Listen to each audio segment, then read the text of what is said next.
और भी चौंकाने वाली बात यह है कि जब एक गिलास पानी को समतल जमीन पर डाला गया तो वह तुरंत 2 हिस्सों में बंट गया। निक ने जब घर में कुछ अजीब देखा तो वह जल्दी से मापने की फीता लेकर आया। पहले उसने घर के अंदर की चौड़ाई मापी, फिर बाहर उसी जगह की माप ली। हैरानी की बात यह थी कि घर के अंदर की चौड़ाई बाहर से 3 मीटर ज्यादा थी। यहाँ तक कि छोटी लड़की भी हैरान रह गई, क्योंकि यह भौतिकी के सामान्य नियमों के बिल्कुल खिलाफ था। बेटी को अजीब सी ठंडक महसूस हुई। वह जल्दी से घर के अंदर भाग गई। उसने कपड़े पहने और फिर दरवाजा खोला, लेकिन वह फिर कभी बाहर नहीं आई। बाहर खड़े निक को हैरानी हुई। उसे लगा कि उसकी बेटी उससे छुपन छुपाई खेल रही है, लेकिन जब उसने दरवाजा खोला तो उसे सिर्फ बेटी के कपड़े मिले। अगर आप इस फिल्म को समझना चाहते हैं, हमें शुरुआत से बताना होगा। निक प्रसिद्ध फिल्म पटकथा लेखक है, जबकि उसकी पत्नी उससे 18 साल छोटी अभिनेत्री है। उसकी पत्नी के साथ काम करने वाले सभी अभिनेता हैंडसम युवा हैं। खुद को धोखा खाने से बचाने के लिए निक ने इंटरनेट पर दूर दराज इलाके में विला किराए पर लिया। अगले ही दिन वह अपनी पत्नी बेटी को लेकर वहाँ चला गया। शुरू में पति पत्नी को घर की सजावट डिजाइन बहुत पसंद आई, लेकिन अचानक निक को अजीब आवाज सुनाई दी। उसकी पत्नी को कुछ सुनाई नहीं दिया। ये फिल्म का पहला फूबी संकेत है। रात को निक नीचे आया लाइट बंद करके सो सके। घड़ी में 10:34 बज रहे थे। उसकी पत्नी बिस्तर पर निक का इंतजार कर रही थी। उनकी बेटी अकेले बिस्तर पर हाथों की छाया से खेल रही थी। इसी दौरान दीवार पर अचानक एक काली परछाई उभरी, जिससे लड़की डर गई। अच्छा हुआ कि पिता समय पर वहाँ पहुँच गए। बेटी ने निक को बताया कि उसने एक अजीब सी परछाई देखी, लेकिन निक ने इसे गंभीरता से नहीं लिया। जब पिता वहाँ से चले गए तो वह काली परछाई फिर से एक झलक में दिखी।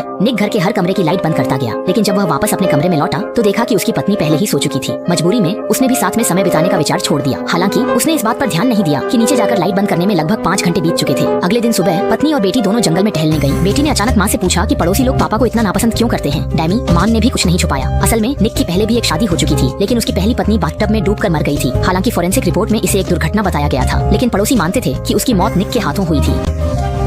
और इसी वजह से निक को भी बहुत बड़ा झटका लगा था। यहाँ तक कि जब वह पटकथा लिख रहा था, वह बेचैन और अस्थिर महसूस करता था। लिखने का मन नहीं था। उसने दुकान जाने का फैसला किया। दुकान के मालिक की बातों ने उसे चौंका दिया। निक के आने से पहले विला के पुरुष मालिक घर में गायब हो गया था। दुकान के मालिक ने निक को एक ची मापने की छड़ी दी। दुकान का मालिक विला के रहस्य जानता था। निक ने विला की असामान्यता को महसूस नहीं किया था। उसने दुकान के मालिक की बातों को गंभीरता से नहीं लिया। आधी रात को निक नींद से जाग गया। वह अपने अध्ययन कक्ष में लिखने आया।